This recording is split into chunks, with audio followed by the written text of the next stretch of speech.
Hey,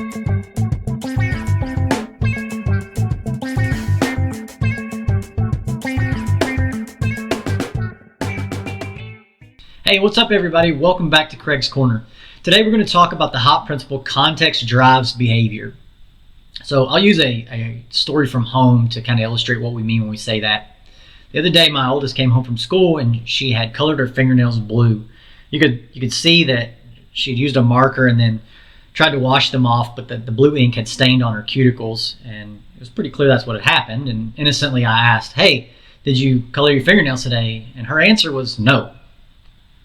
As a dad, now you have my attention, right? Like I don't care so much about coloring our fingernails, but I do care that you're going to look at me and lie to me. So we started having some discussion about that, and what we came to was that she understood that lying was a much bigger deal than coloring her fingernails.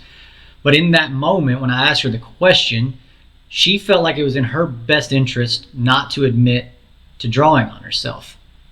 And I don't think that that's probably an unreasonable reaction. I think it's a pretty human response. We generally don't make decisions knowing that we're going to get a poor response from that decision.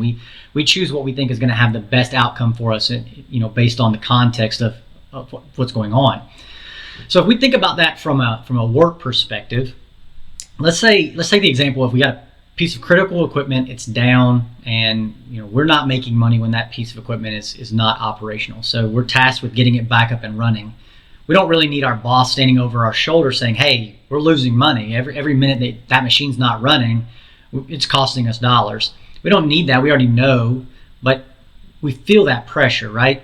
And that pressure might lead us to, taking a shortcut. Maybe we're going to, cut the corner a little bit on a procedure. It's not the preferred way of doing things. And as long as we get it right, as long as nothing bad happens, typically there's no questions that get asked about that. But when it does go wrong, if we took that shortcut, people want to know, well, why'd you make that decision? I think for us as leaders, it's important for us to put ourselves in the position of the person making that decision. I'd explain it like this. If you hear of a decision that was made and your immediate response is, "Man, that was real dumb. I don't know why you would think to do it that way," I would challenge that we should stop for a minute and just say, "Hey, I wonder what the context was that drove that behavior. What were the outside influences? What were the pressures? What were the time constraints? What other reinforcements were there, behavioral reinforcements that led us to think that was the right choice in the moment?" And if we can get ourselves to a place where we understand that given that same information and that same context that we might have made a similar decision, now we put ourselves in a position that we can learn. We can actually be an organization that learns from those mistakes, learns from those bad decisions, and we can start developing ways to get around that, right? So we can build new tools, we can change our systems and our processes, maybe even our procedure, right? Maybe our procedure is cumbersome in a way that it doesn't need to be, and in normal situations, that procedure works fine because we have plenty of time. But when it's in crunch time, that inefficiency it rears its head, and we're just going to deviate around it.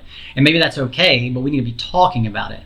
If our reaction is always to just say, "That was a dumb decision," instead of trying to figure out the why and the how that decision was made, we're never going to learn from it.